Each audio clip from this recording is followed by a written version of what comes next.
You're listening to Cash and Sass. I'm Lisa Marie, your go-to gal for all things money. As the Sassy Wealth Queen and the brains behind the Sassy Wealth Coach, I'm here to take you on a thrilling ride from the financial chaos to sassy and sexy money. Hey, my sassy friend. Welcome to another episode of Cash and Sass. I'm Lisa Marie, the Sassy Wealth Queen, the brains behind the Sassy Wealth Coach. And today, my guest is Drewbie Wilson. Drewbie is a loving husband and a father who pushes himself to live in excellence so he can set an example for those around him. At one point in his life, he weighed over 300 pounds before getting focused on his health and losing more than 100 pounds without fad diets or weight loss drugs. An action taker with his finger on the pulse who focuses on service to others above all else, leading him to produce more than 7 figures in revenue, no matter what industry he has worked in.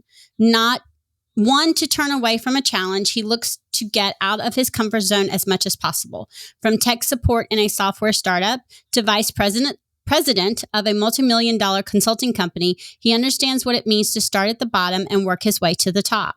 A servant first, operating with utmost integrity and humility, but not afraid to tell it like it is. I love that. Confidence and empathy are his superpowers. By going all in on every area of his life, he strives to inspire success-driven winners to become the most elite version of themselves. And what I love most is his motto that he lives by: crush the day before it crushes you. I'm seriously going to put that in a frame somewhere, and it's going to be like nobody else will be able to see it, but I'm going to be able to see it. And I also love your hat. I actually went and looked at your stuff before we got on the show, or before we were recording today. Call the damn leads, which my coach would probably go, yes, yes, yes, yes, yes. So I absolutely love it. But crush the day before it crushes you is like, it's as good as, that's 2 quotes today, or 2 things that people live by. And the person that I recorded with earlier, she said she goes by, what she helps people do is dance through the fear to get to the life they want to live. And I'm like, I love that. Dance through the fear is just stuck with me. So, and crush the day before it crushes you is another one. So I absolutely love those. I'm going to steal both of them and just have them like framed up on my wall. Welcome. Thank you so much for being a guest on my show. We're of course going to have candid conversations about money. That's what I'm all about. I love virtually or physically kicking the money taboo to the curb, because I think it's time that we have these conversations. So I want to jump off and start with when I asked you what one of your biggest money mistakes were and what did you learn, the answer was not feeling worthy of having it. And then when you got it, you got rid of it quickly, so that way you wouldn't feel responsible for losing it. Can you kind of go into that? Yeah. So, growing up, and first of all, let me just say this. Thank you for having me, and thank you to the listener for hanging out with us today. I know investing your time is a valuable resource, so we're going to get into that a little bit further. But when it comes back to really getting into that mindset of like deserving money, not deserving money, I grew up single mom. I had 2 brothers. My dad was in and out. She was doing her best to raise us, by herself. She worked nights, went to school full time during the day. And I don't know, it was just one of those things that I always recognized this pattern in our life where we'd be doing well. We'd have things going on. Maybe my dad would be in the picture and we'd get these new material items. We'd get like a dirt bike or a toy or an Xbox or whatever. And then it would just seem like there would always inevitably be some sort of issue that would pop up. And then we'd have to sell the dirt bikes or sell the toys or get rid of the things because we had bills to pay. And it just was always this weird pattern that I recognized in my life. Even as I got older, it was like whenever we had money, we were always looking for ways to get rid of it. And it wasn't because it was like we didn't want the money. It was just that it was for some weird unconscious reason, we kind of just was like, okay, well, we have it. We should go spend it because we don't know if something could pop up and take it from us. So let's just get rid of it. That way it's gone. And then we don't have to worry about something popping up because like we're going to beat the curse before it gets to us, which is an absolutely insane way to operate in life. And especially when it comes to money. But it's not only myself that has that pattern. As I've worked with entrepreneurs and business owners, especially in the last few years where there was this massive cash infusion, so many people had that same system and process happen in their life. They got it, and suddenly they're like, okay, well, I have it. Now I'm responsible for making it and returning it. So like, I'm going to go and spend it as quick as possible and invest it in all these things. And they didn't really treat it the way that they should have. Like, they earned it, and so they just got rid of it. And like, that was one thing for me, especially over time, is I had to realize if I've worked to earn it and it's there, I don't have to get rid of it. I can utilize it in a way that I'd like to.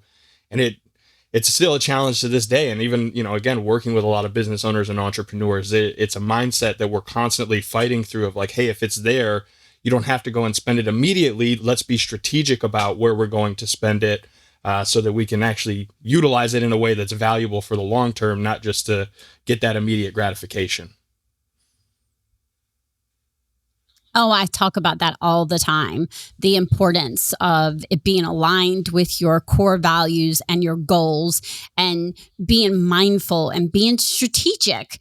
Like, great, you were just paid $10,000. That doesn't mean you have to immediately go invest all of it. Let's look at where it would purposefully do its best to not only help you grow, but me telling my clients, also pay yourself, because yes, we need to put the money back into the business. And if you're not paying yourself something, whether it's just a little bit to start or not, you start feeling resentful. And I think it's important that you know your numbers well enough, you know what's going on with your money well enough so that you can be strategic. What's one of the things that you did to be able to, even if it's continuously, because it's something I continuously work on as well, but it's the reason why I also have my mini savings accounts. I love, I call them virtual buckets, but I have these mini savings accounts for specific things. And I literally divvy up my money where I have decided I want it to go. But what's one of the things that you've done to help you shift that mindset to where you're not getting rid of it as quickly as you've gotten it? Because again, you run 7-figure businesses and you're very successful. Thank you. I will receive that compliment. Again, that's success is a perspective. So this is one of the things I'll lean right into on that is, success is perspective. What I see is going to be different than what you see. It's probably different than what the listener is seeing in their mind, and is wildly different than what our parents ever saw for us at this point in life, right? So when it comes to money and what did I do to kind of reshift that is I've done a whole boatload of personal work and really interior mindset shifts and focusing on the, just the little patterns of like, I deserve this, I deserve this, I deserve this. And that affirmation side of it, which is for some people kind of on the woo woo part of life. But at the end of the day, if we want to get the results, sometimes we're going to have to subscribe to the woo woo. We're going to have to get a little outside of our comfort zone so that we can get what we're truly looking for. So that's one of those things that I did, is a lot of personal work. My wife and I also have some systems and processes in place where it's very strategic on what we're doing in our life and how we're choosing to live our life. Because again, we recognize that, 6 months ago, I had a $500,000 a year CMO position for a corporation that I chose to walk away from to go back all in on this Call the Damn Leads business. And the only way I was able to do that is because we've gotten smarter and put those systems in place of saying, okay, well, if we know our bills are X every month, then that's the bare minimum we have to have, plus an additional amount for food, laundry, all the extraneous. And we're very big givers. So one of the things that we're always focused on is where are we giving, and can we make sure that we have enough to continue in that process? Because that's a whole part of the mindset of, if you can give, you're basically saying to the universe, I'm willing to receive, and that I have enough abundance that I'm okay, that I'm not in that scarcity state of mind, so that you're operating with that. Because that's a whole, I'm sure we could go deep on that part too, Lisa, and I imagine that's something you've chatted about, but having the willingness to give, to be open to receiving, is a big part of getting into that mindset and making that shift, because that's part of, okay, I can have some and I can give some. I don't have to give all of it. I can give a portion to where it makes me feel fulfilled, where it gives me joy and returns value. And it could be $10 to the homeless guy. It could be $10 to the, school. Right. It could be whatever brings you joy. It doesn't have to be what anyone else says. It's what are the things that bring you fulfillment, and where are you investing it wisely?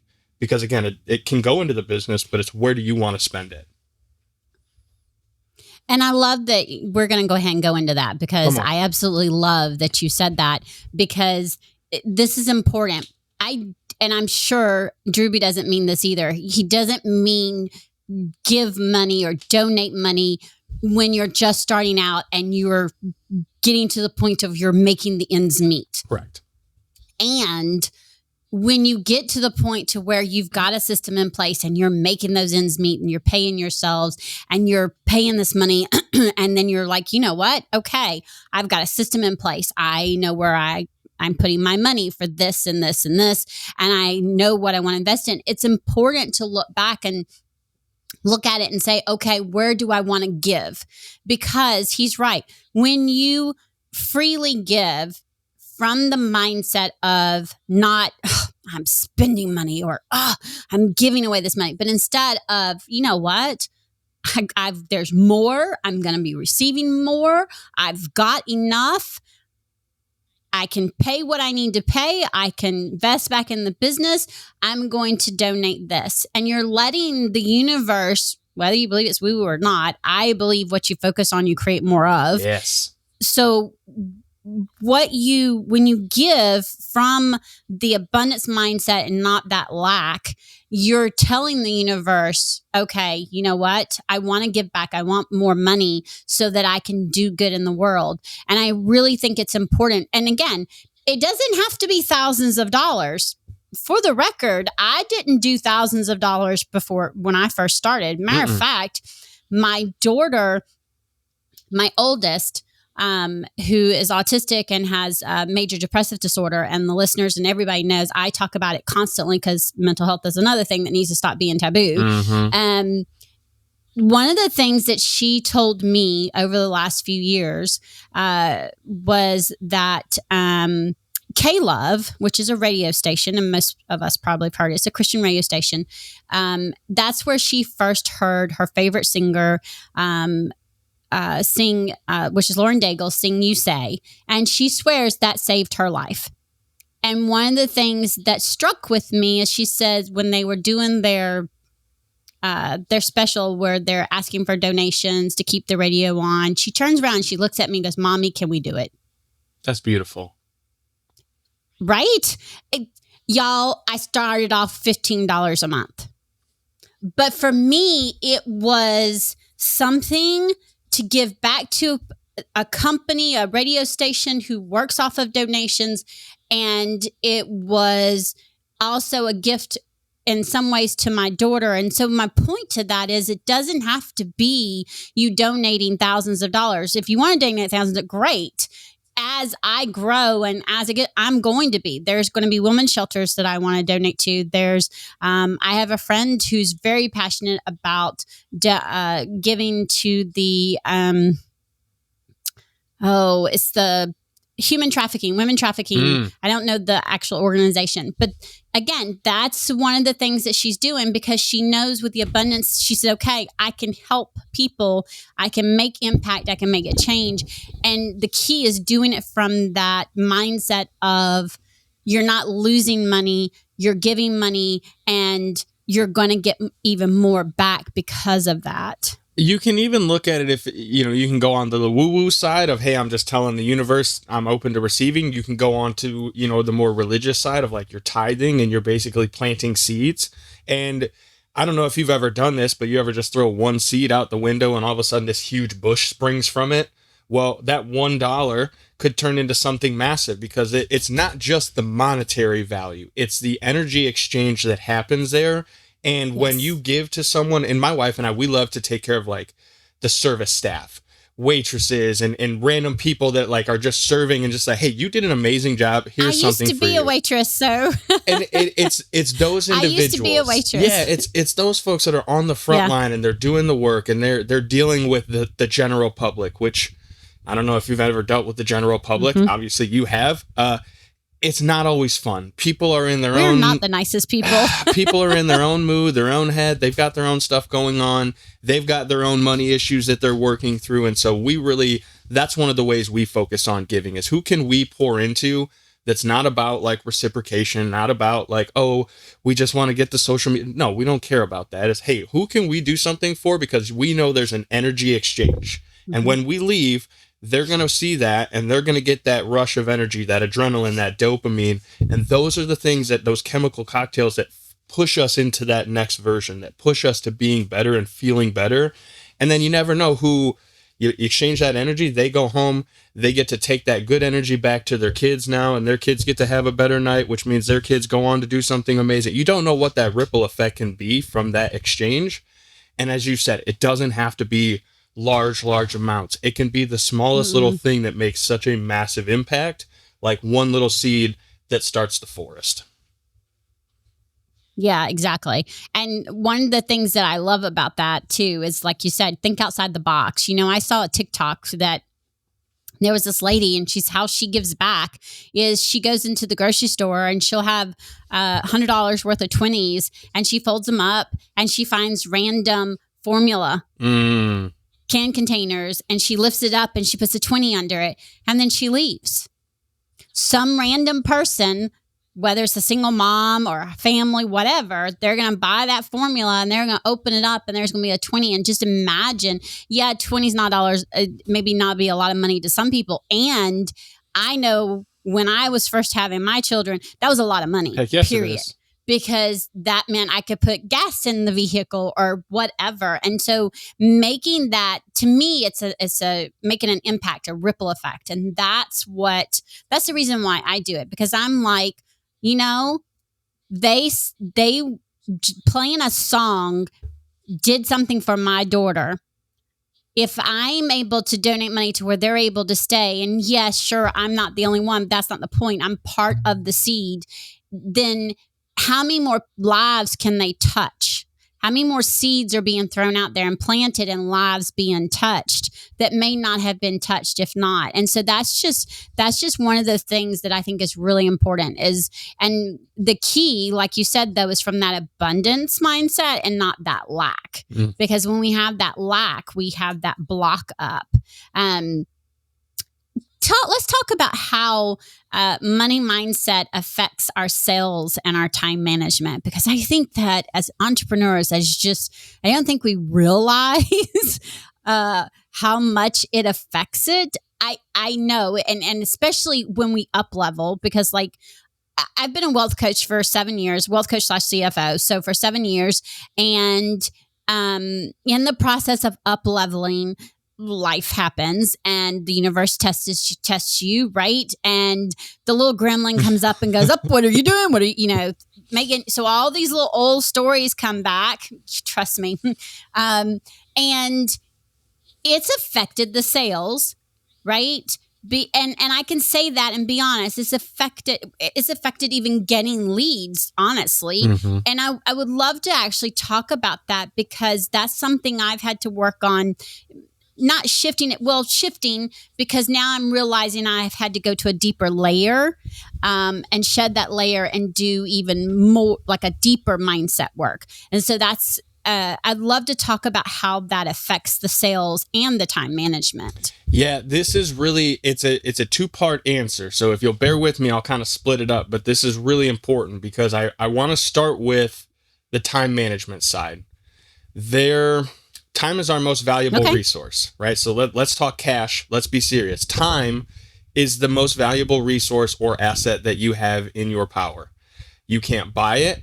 You can't win it in a poker tournament. Nobody got a box full of it on Christmas. Your birthday card isn't going to have an extra 5 years tucked away in it. So let's just be very clear. Why not? I don't make the rules, Lisa. I'm just here to share my perspective on it, right?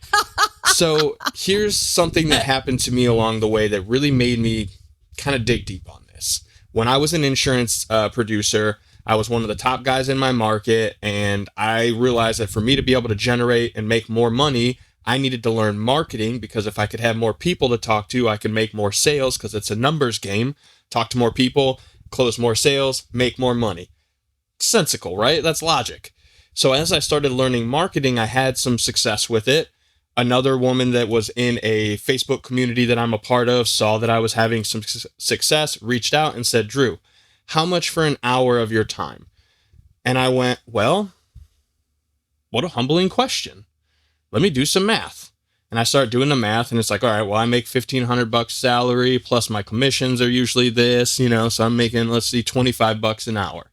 And at first I'm thinking in my head, well, that doesn't sound too bad, because growing up, I thought $10 an hour was like the most I would ever make, because I didn't, I barely graduated. I was in the streets as a kid. So 25 didn't sound bad. But then I was thinking, well, it's overtime. So that's time and a half. But if you worked on a holiday, or that's double time. So it's like, all right, well, Nancy, give me $50. She's like, how about I pay you $75? I'm like, well, I'd be a fool to say no to that. Of course. So I get on the call, have a conversation, and I'm flowing. I'm having a great time. I'm coaching this lady, talking about things that just come naturally to me. We finish the call. She sends me a Venmo for $75. I screenshot it, send to my wife, and I go, babe, this is amazing. How do I do this every day? This is great. We'll be rich. Like, how do I do this all the time? And it really started me thinking, like, hold on a second. Because until I start to value my time, no one else is. Because here's the truth. Let's do some math. Listener, take whatever you made last year as a whole number, right? Your main gig, your side hustles, whatever weird internet things that you do to make money. Like, I'm not judging. I'm just saying, pull it all together and divide that number by 2,000. Because if you were a, quote, average person, which if you're listening to this podcast, you're not average because you're investing in yourself to get better. But let's just say if you were average, you'd work 2,000 hours a year, because that's 40 hours a week, 50 weeks a year with a 2-week vacation. Paid, unpaid, that's up to you. I'm just saying. So if you made $100,000 last year and you divide that by 2,000, your time is worth $50 an hour. Again, that doesn't sound bad. However, if I'm your boss, scratch that. If I throw on my cloak and I'm deaf and I show up and I knock on your door and I say, hey, listen, I need you to come with me. Here's $100, here's $50. I need you for an hour. Let's roll. Lisa, what kind of response are you going to give me? No.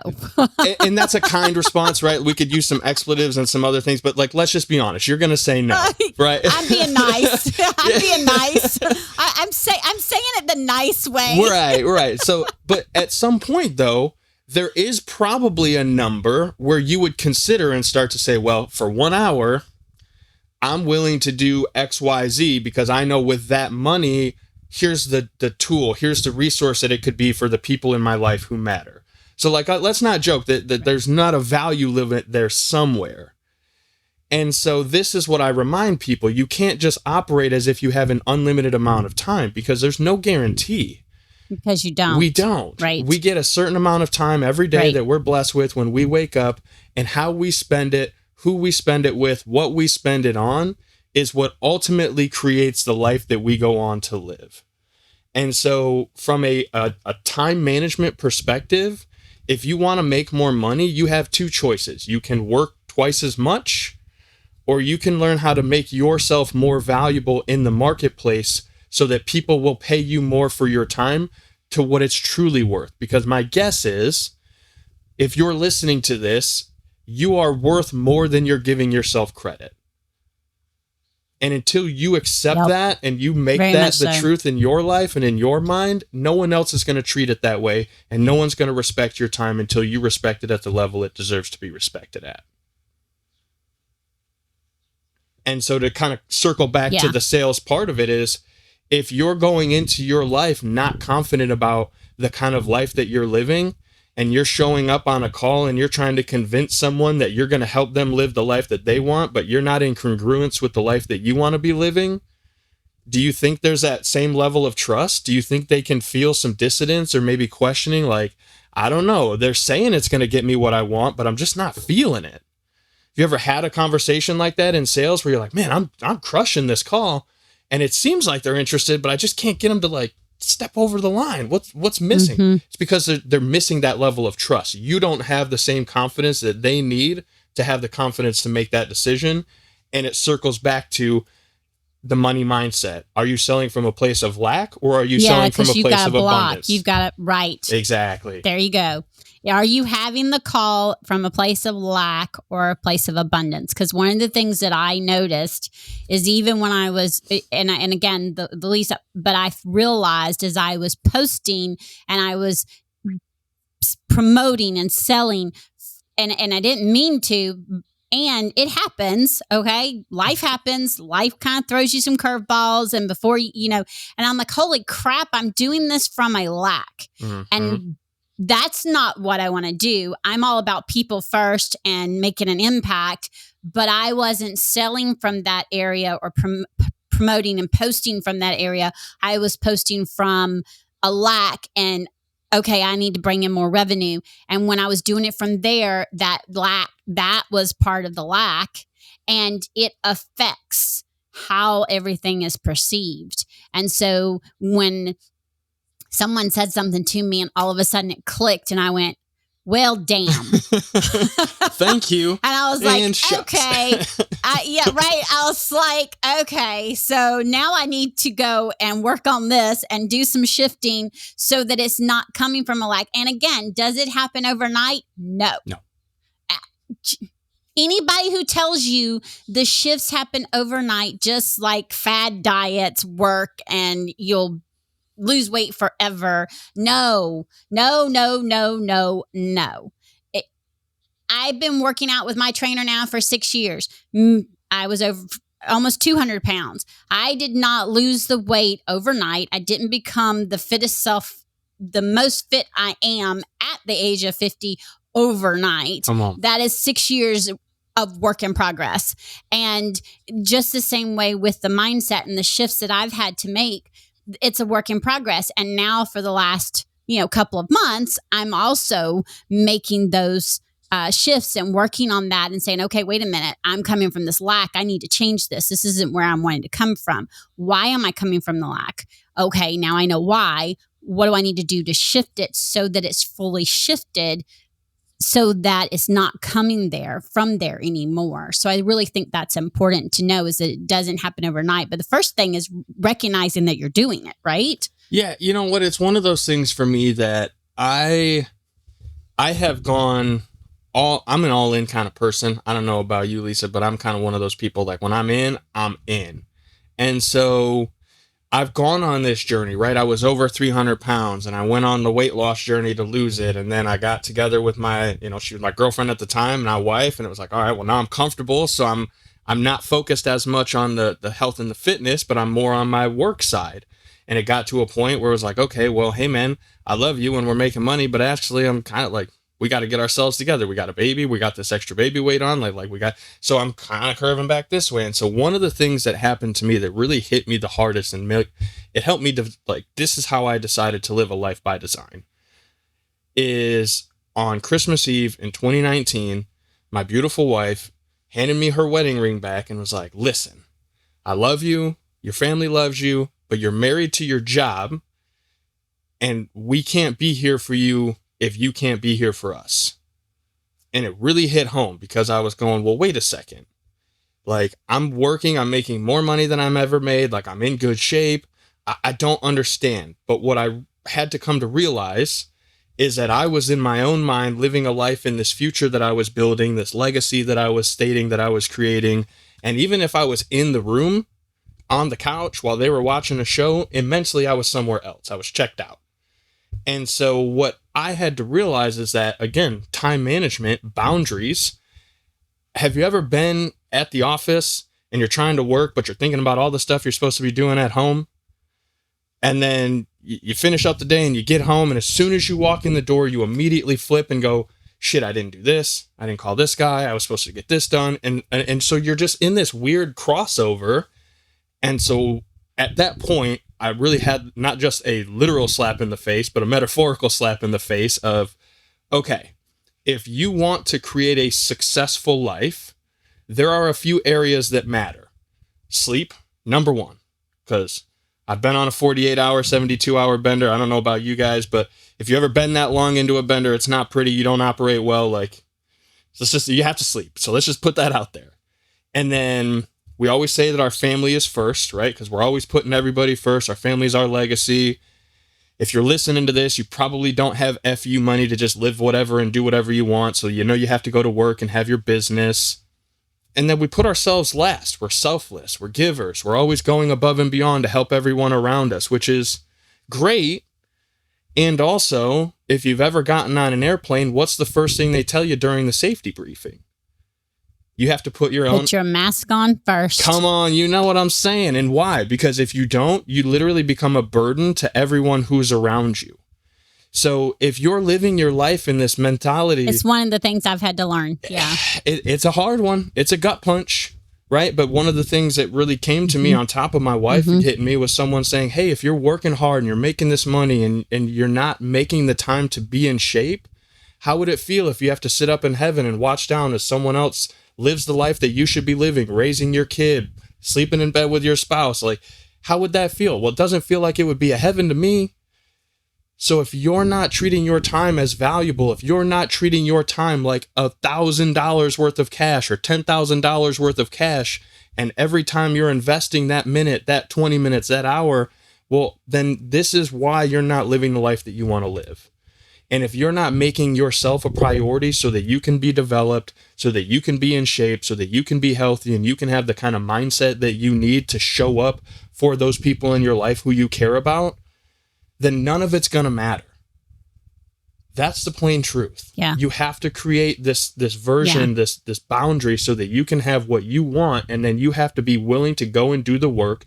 You have to call the damn leads so that you can go and crush the day before it crushes you, because you and I know, Lisa, as soon as you wake up, social media, the news, clients that want to cancel, this, that, whatever, there's always something that's popping up. So you got to show up ready to go to war with the day, because it will crush you real quick if you're not ready to go and crush it.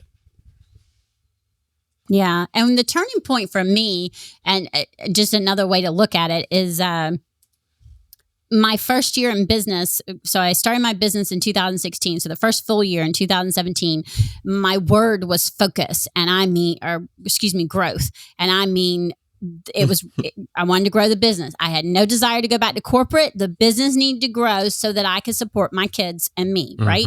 So it was growth, and it did. It grew to a point of I was no longer taking care of myself. And someone, I don't know where it was, but somebody had said something, and it was like, it reminded me, and she actually said it to me. She said, what good are you to your daughters who are special needs, to your oldest who's autistic and has the major depressive disorder, if you are not taking care of yourself mentally and physically? Oof. If you don't have the energy, and how are you going to be there for her? And it was like, it was a light bulb, and I didn't have the energy to get up off the floor with my youngest. And I had my two very late in life. Like, my first one was right before I turned 30. Heather, my youngest, was right before I turned 38. So I now have a 12-year-old.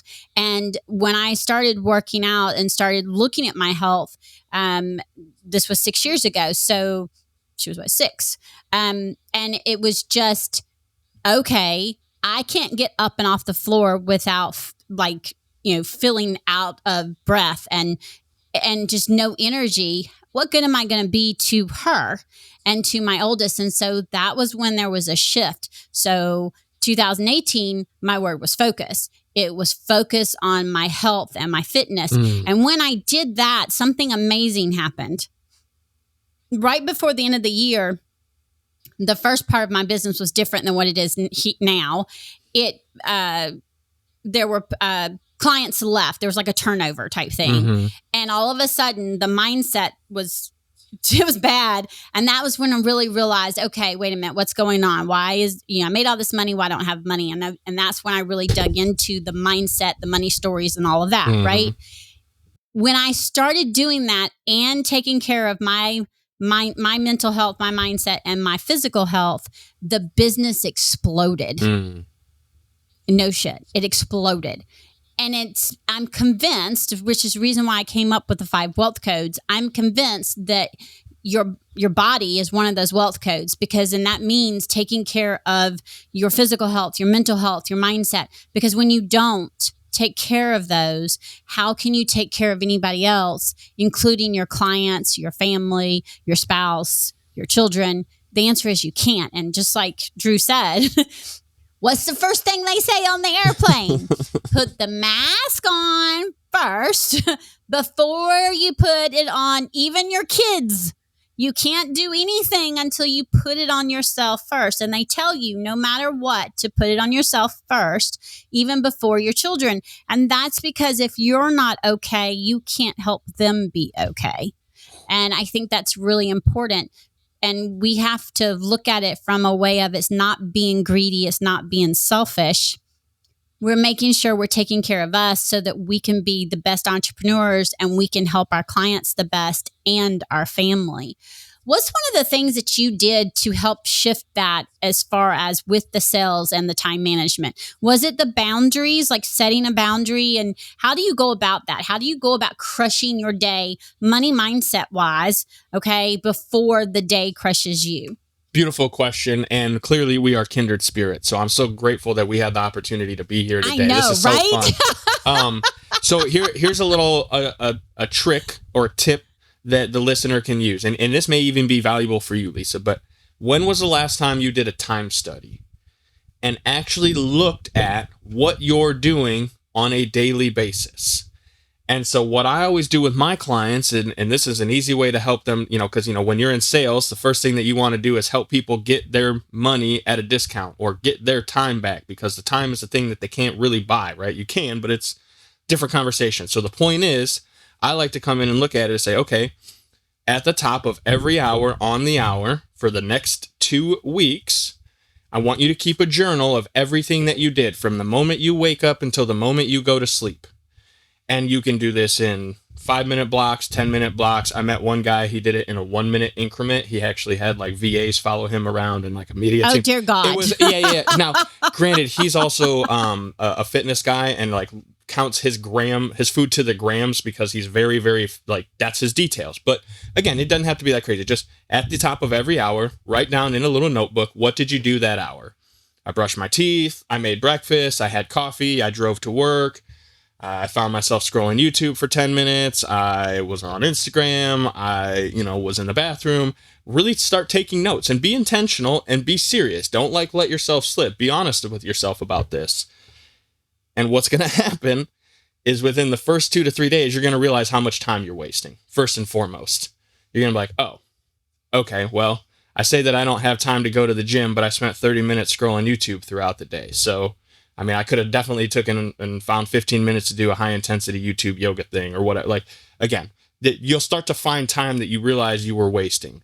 And what I do at the end of this, if you go all the way to the 2 weeks, is then you start breaking it down into those 4 areas of life that matter. All right, well, how much time did you spend sleeping? How much time did you spend doing things for yourself? How much time did you spend doing things for your family? And then how much time did you spend working on your business? Because if you want to live a, quote, balanced life, which again, balance is kind of BS. That's the balance scale, read 0. So nobody hears a 0. However, if you want, quote, balance, because again, we know that that's a big buzzword. There's 24 hours in a day. There's 4 areas of life that are important. 24 divided by 4 is 6. So if I spent 6 hours sleeping, 6 hours on my business, 6 hours on myself, and 6 hours on my family, that's a 24-hour day, and that's about as balanced as it's going to get. So now you can start looking at your calendar and playing Tetris and saying, okay, well, I'm going to wake up at this time every day. And with that first 30 minutes, I'm going to do X, Y, and Z. And then from this time to this time, I'm going to do this. From this time to this time, I'm going to do this. And I realize that somebody's listening to this going, well, I can't operate that way. My life would never dictate to... Listen. That's why you're living the life that you're living, because you're letting everybody else tell you how you should run your life. If you set these boundaries and you say, like for me personally, my alarm goes off at 4 o'clock every single day, 7 days a week. Now, am I getting up at 4 a.m. 7 days a week? Not always. You're crazy. But okay. You're crazy. More times than not, I do. Here's why, though. Because that first 2 hours of the day, that's for me. I get up at 4. I drink a big glass of ice water, I read, I meditate, I do my, my prayers. And then again, I used to be over 300 pounds, so I know that I don't want to work out. The first thing I'm going to do every day is work out, because I know that's the thing that I need to do, because as soon as that's done, I feel so much more accomplished. And guess what? By 6:30 a.m., I've already read, meditated, worked on myself, and I've got that adrenaline and dopamine running, and I'm feeling pretty daggum good. So by the time my competition is just getting out of bed and starting their day, I've already won. I've already crushed the thing that I didn't want to do. So guess how I feel? confident and ready to move into the next thing. So that at 6:30, when my family starts getting up and I'm helping them start their day, my wife and I can have coffee. My son and I can have breakfast together. We can have a real family experience. During the week, one of my non-negotiables is I drive 20 minutes out of the way to drop my son off at school and drive 20 minutes back home. Is it a waste of time? Depends on how you look at it. To me, that's time he will remember forever, to the point where he'll be 35, 40 years old telling his kids, my dad used to drive me to school every morning. We would sing our hearts out. We would talk about dude stuff, and we would really build that relationship. It's a non-negotiable to me. That time cannot be bought unless I know there's a value exchange that makes it make sense. And this is what you can do. As you start breaking it down, what's a $10 an hour job? What's a $100 an hour job? What's a $1,000 an hour job? And what's a $10,000 an hour job? And then you can start picking and choosing what jobs you're not going to do anymore, because you know if you go spend your time in the $100 an hour bucket, paperwork, mowing the grass, laundry, whatever little $10 an hour job that you want to delegate, guess what you can do? You can now hire 3 people to go do those tasks, and you can spend your time in the $100 an hour bucket. And guess what? You've given 3 people opportunity to better their life, and you're still making $70 an hour. Like, you seeing where I'm going with this? It's just math. It's just stacking this stuff together, but it's being intentional with your time so that you can live the life you want to live. Yeah, absolutely. And here's something else that you don't, I'm going to say it. He may not say it, but I'm going to say it. You don't have to get up at 4 a.m. Okay. I get up at 5:15 to 5:30 a.m. Yes. 4 o'clock, he's insane. Not happening. Of course. More power to him, but he's still crazy. 5:15 to 5:30 is when I get up, and I do that because the first thing I do, I pick out my workout clothes the night before. They're laid out. That's what I put on. I have my breakfast. I have my cup of tea. I journal, and then I start getting my daughter up, get her ready. Then normally I have time to go ahead and put a load of laundry into the washing machine. So I'm doing that while she's pitter-pattering, eating her breakfast, me reminding her to keep eating her breakfast and not get ADHD zoned out or whatever. And then we leave the house at 7:15 because she's a social butterfly now. And so she needs to be at the school as soon as the doors open. My son's the same way. Which I find hilarious. Same way. I find it so hilarious. So we leave at 7:15 so that we can get there by 7:40. And because I did school choice, we have to take her. We get to take her. Mm-hmm. So there is no bus, which is fine. That's time, like you said, that we listen to music. She plugs her phone in and we listen to her music. She has a mom playlist apparently, which we have a playlist. Some of the songs on there is blowing my. I understand.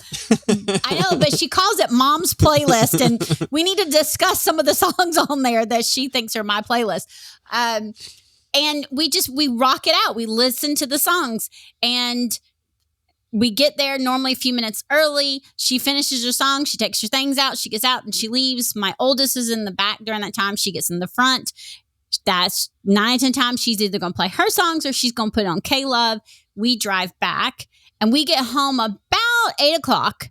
So normally the washing machine's done. I can put the stuff back into the dryer, and I work out from home. So at that time, I then start pulling my stuff out, setting my stuff up, because my trainer is in Mexico and I do it all online. Yep. And I love it. I don't like gyms. I hate gyms. The time that it takes to get there, and then if it's rainy or cold, Lisa's not going. Lisa's not going. Lisa knows she's not going to go. I don't care. I'm not going. We built a commercial garage gym. Because I know that. And I know I need the accountability, which is why I have a fitness coach / trainer to hold me accountable, because otherwise, if it was up to me, I don't feel good. I'm not working out. And again, I'm like you. I don't like working out. So I do it my first thing in the morning. Okay. I'm not going to do it. I was doing it when I was getting my daughter ready for school, and it became too much. Hard to keep her accountable and do your thing. Moved it back to do it. Yes, it was for me to focus on my workout and get her, to get her thing and get her stuff together. Oh, it just became a disaster. So the point, though, is what he's getting at is having the specific thing. Now, can I probably look at my time and see where there's some time wasted? Oh, yeah, most definitely. Like, as you were going through it, I was like, well, damn. And I'm not perfect, so I will say that first and foremost. I'm not perfect, so just get that out exactly. there. and here's the other thing, though. If I decide that's how I want to spend the time, then it's not quote unquote wasted. Correct. Because yesterday, I made the decision yesterday afternoon. I was done. I recorded 2 episodes, and then I spent the rest of the no, actually it wasn't yesterday, it was Thursday. Thursday, I was done for the day, and I vegged. I sat on the couch. I read a book, and I watched 2 hours of TV, and I don't watch a lot of TV, but I purposely decided I was vegging out on TV. That's what I wanted. That's what I needed. It was my mental health. So therefore, it's not quote unquote wasted time. I think the listeners, what you should get from it is being intentional and knowing where you're putting the time. Because that's the same thing I say about money is know where your money is going. Where are you putting your money? Be intentional and know where it's going. And since time is related to you getting your sales and getting money, you need to know where your time is going as well. And so now I'm going to have to go and start looking at where some of my time is going. You're welcome. And see where thank you. And see where some of the some of it may be skipping or not skipping through, but sliding through the cracks, and I'm letting it not be intentional and not knowing where it goes. So I think that's really important. What is some of the things you did as far as shifting in your sales, with the mindset for your sales? Number one thing that you have to remember when you're in sales is you can't sell out of your own pocket. So whatever cash deals, things that you're going through in your own life, whatever like perspective you have on a dollar amount, that means nothing to the other individual. You should not let your bias play in any way, shape, or form how you deliver when you're making a sale, because they can feel that. So if you're telling someone, hey man, this is going to be 10 grand, the way you deliver it is going to make a big difference. Because if I come in and I say, cool, Lisa, here's what you're telling me you would like. This is exactly the process we're going to go through. Here's what's going to happen. It's going to be $10,000. Sign here, make a deposit, blah, blah, blah. You're going to go, okay. But if I go, all right, Lisa, well, I've done everything I can, and I've really worked this out, and the best we can do is going to be about $10,000. Like, is that going to be an issue? All of a sudden, like, there's a lot of ways that can go, but somebody might hear, like, first of all, who are you to add, like, no, that's not an issue. Like, what's wrong with you?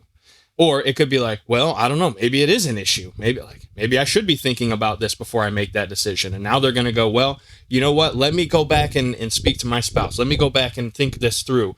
Because you've given them a reason to go and think it through now, because they're questioning the decision versus you confidently being able to say, yep, it's going to be $10,000. How would you like to pay for that? Visa, check, MasterCard, wire, what works best for you? Not selling out of your own pocket, I think, is one of the first things that I really teach new sales professionals, especially when they're getting into something that is a higher ticket sale, right? $1,000, $5,000, like roofing, especially young kids. Like, I've never spent $3,000, especially coaching too. I don't know if you've ever dealt with this where, you know, in the coaching world, when you're, hey, I'm going to need you to invest X amount of dollars in yourself. It's not just paying me, but it's in yourself. You have to be confident to deliver that. And what I've known is there's some coaches out there that are selling packages for numbers that they've never actually spent or invested in for themselves. And so there's this weird dissonance and this weird disconnect of like congruence. So when you show up, you sell. Whether you've made a $5,000 sale before in your life or not, yep, this is what it's going to cost you. Smile, take the paycheck, and move on. Yeah. And don't make it about you when it's a no. Oh, that's I think good. that's really important too. You know what? We can get into that. I like that. Go ahead. I used to make it about me, because that worthy thing comes up. That and it's a lack. Hello. But when you get a no, it doesn't mean shit about you. It's not about you. The no's a no. And I'm gonna be honest, with the up leveling I've been doing, I actually said this to my coach. I told him that I would much rather have the leads and have the calls and they be all no's, because at least then I was having the calls. And he looked at me and he went, that's the perspective you need to keep having, that you want the calls, because I believe, and I have found the hard way, I realized the hard way or long way when I first started my business, the more no's you have, the closer you get to a yes. There's so much to that. And people go, how do you know? It's just true. Well, it's a law of large numbers. It's true. It's just true. I mean, even a blind squirrel finds a nut now and then. It's just true. But the real thing is, I love about that is when you look at it, okay, let's just say if you get 100 no's in a row, well, now you have something that you can measure against. Say, okay, well, let's look back over those 100 conversations. What did I say? Did I say it the same way every time? Did I use the same inflection? Did I ask the same questions? Was every lead the same kind of person, or did they have different personality types? Did they have different buying patterns? Did they have different decision-making strategies? Like, when you start thinking about this, if you got 100 no's, you've got 100 opportunities to learn. Because if all you ever got was a yes, guess what's going to happen? You're not going to really learn anything. You're just going to be one of those people that's like in life that floats through life. Well, not only that, right. So, go ahead. And not only that, but you're also going to take clients that aren't in alignment. If you're getting nothing but yeses, and then you're just going to burn yourself out because learn that too. And here's the thing is, one of the other things that I looked at was I coming from a place of alignment and my heart? Or was it from, like you said, how was I talking to them? And again, it's a learning point. I'm going to tell you, people that say no, yes, it can come back later and be a yes. I don't look at it that way. It's a no. Okay, what can I learn from it? What can I do differently? Or was it just a no because they're not there yet? As a wealth coach and a CFO, a lot of people balk at the investment that we ask for. And it's still the investment I'm going to ask for. Yep. I point blank, like my one-on-one is a high-end, high touch. They have access to me more so than most people. And I do that because it's women and they're changing the way they manage their money and look at their money. And they're having to learn to trust someone to help them strategize. And because it's the wealth coach and the CFO in one, which now you're getting the wealth coach with the mindset and you're getting the CFO with the strategy. And my team, if you ask my team to also help with your books, that's another piece you're adding on. So that is another add-on. I made the mistake of not having that added on for a while, and Lisa has corrected that. Yep. Thanks to my current coach. They're like, no. Hold up. What are you doing? And right? I know, right? And it's recognizing that when you make the investment, you're investing in someone who can help you get further, right? Faster. And it's because they've been there, they've done it. They know. Like, Drew, you've been there. You've done all these things with not having the leads and not calling the leads or whatever. And you in the sales, and you've been there with the overweight and all that. So you're able to help your clients figure out, okay, where are the leads, and call the leads and how to do it better so that they're getting from the no's to the yeses, right? Do you ever see that there's that lack of money mindset in that process as well? Yep. One of the things that I always like to do when I'm having a conversation with a prospective client, because I'm like you, I don't take everybody with a credit card and a pulse. That's a recipe for disaster. So one of the things I like to take them through is that time study and that audit. Well, okay, how much is your time worth currently? And I'll write that down, $100 an hour. Okay, cool, $100 an hour. Fantastic. So I get to the end of the call, I deliver my spiel. Here's what this looks like. Here's the expectations. Like you, I have a group program. I have one-on-one. So if you need more of that personal touch, it's available at a cost because my time is very valuable. But I always tell people at the end of the call, it's like, okay, cool. So we know right now your time is worth $100 an hour. And I know working together based on our conversation and my math and all the people I've worked with over, the last 10 years of doing this, I'm confident that I can help you find an additional 5 hours every week to reinvest into your life, which if we're just doing math at $100 an hour, that's 500 a week times 52 weeks. What's that math out to? 25 grand? All right. So right now, just kind of riffing based on this conversation, if you invest $10,000 to work with me, I'm going to be able to help you find $25,000 in your life if you only are worth that $100 an hour, which we also know that working together and developing the strategies and the skill sets mean that your time is going to multiply and be worth more as we cruise along. So what happens when your time is now worth $500 an hour and you've got that 5 hours a week back? What's that going to be worth? What's the exponential return? Because you're not hiring me for the money. You're hiring me to get your time back at a discount, so that while, yes, you could go and you could learn all of this on YouTube and you could find all of these things on Google, it might take you 18 months. Whereas working together, we can compress that down to 6 months. So what's that 12 months worth of time exponentially worth to you? Is it worth more than 10 grand? Yeah. And you're like, well, I guess when you put it that way, that makes sense. You're right. Credit card, wire, and what my coaches, right, exactly.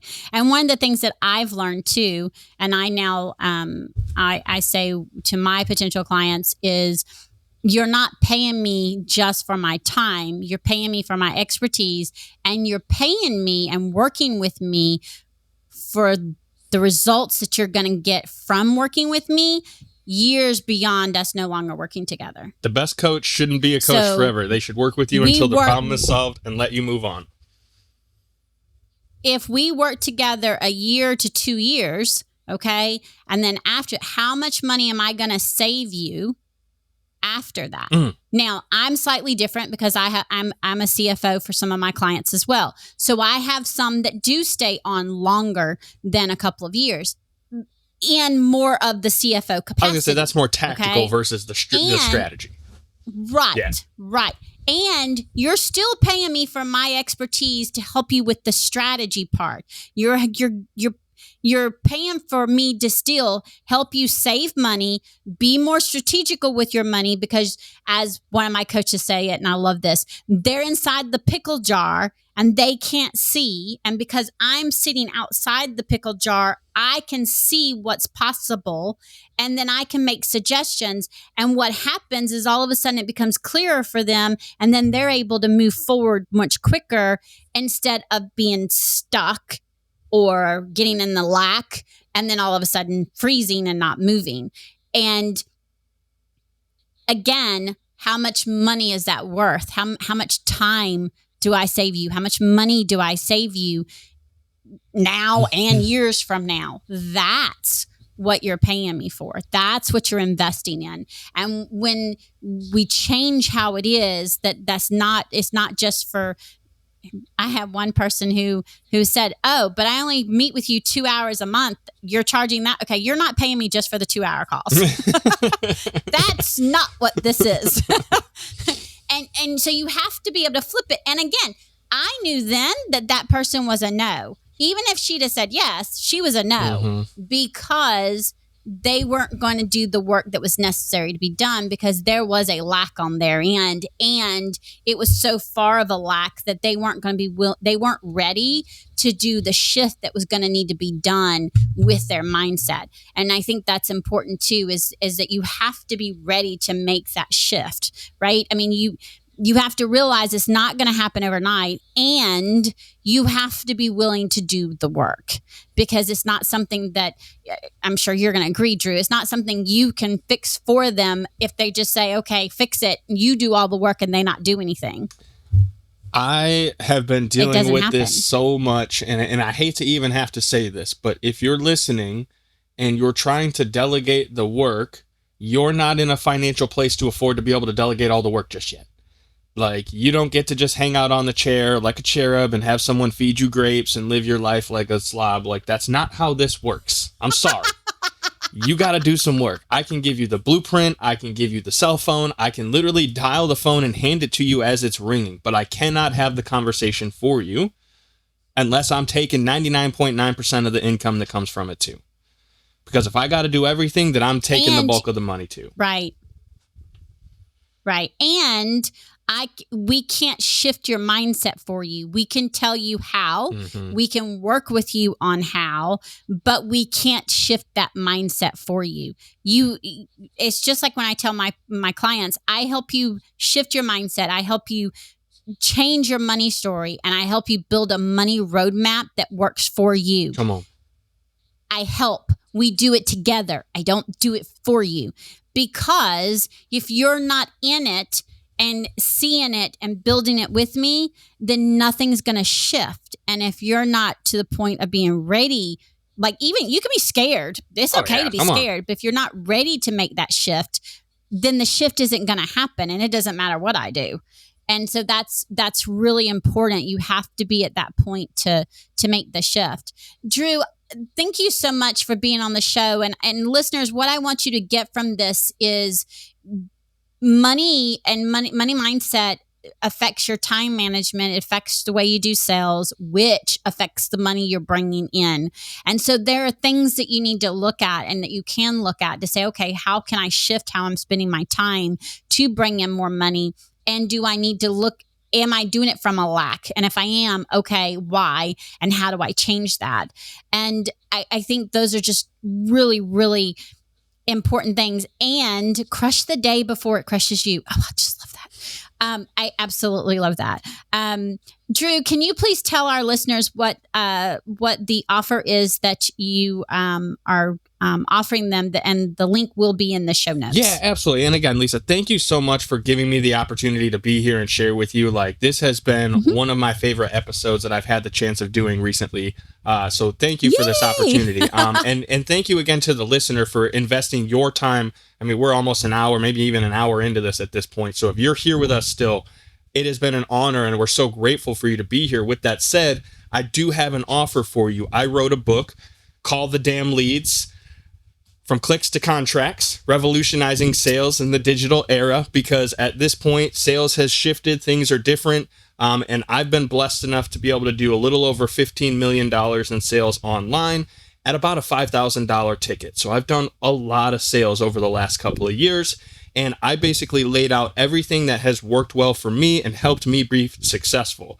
Time management, the time is money mindset, sales and follow-up processes, systems, routines, things that you can take that have helped me make a whole boatload of money and implement into your life and your routine very simply.